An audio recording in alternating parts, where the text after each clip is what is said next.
ତାପରେ ସାଙ୍ଗମାନେ ତୋରି ପାଇଁ ତୋ ପାଇଁ ସିରିଏଲର ଏପିସୋଡରେ ଆପଣମାନେ ଦେଖିବାକୁ ପାଇବେ ଆଜି ମାଧବୀ ଆସି ରୋହିକି କହୁଛି ଆଲୋ ଏ ଝିଟିପିଟି ଆମ ପାଖରେ ଏବେ ଭଲ ସୁଯୋଗ ଅଛି। ସେ ରାମ ତା ଆଉ ସେ ଚିକିକୁ ଚିହ୍ନି ପାରୁନି। ଚିକି ଯେତେ ଚେଷ୍ଟା କଲେ ମଧ୍ୟ ରାମ ତା ସାଥିରେ ରହିବା ପାଇଁ ମନା ହିଁ କରୁଛି କାରଣ ତା ମେମୋରି ଚାଲିଯାଇଛି। ଆଉ ଏଇଟା ଗୋଟେ ଭଲ ସୁଯୋଗ।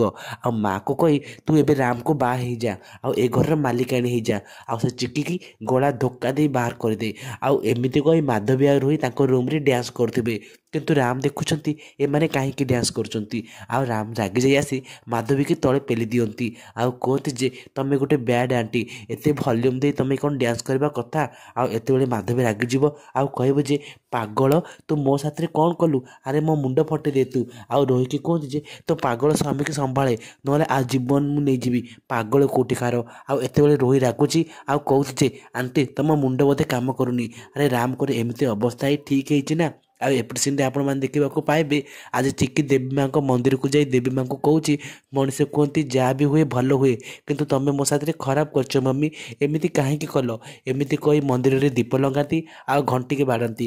ଆଉ ଏପଟେ ନିଧି ଆଉ ଶିବ ଆସି ରୋହି ପାଖରେ ପହଞ୍ଚିଯାଏ। ସେମାନେ ଚିକିକୁ ସପୋର୍ଟ କରି ରୋହିର ସହିତ ସମସ୍ତଙ୍କ ସାମ୍ନାକୁ ଆଣିବା ପାଇଁ ଚେଷ୍ଟା କରନ୍ତି।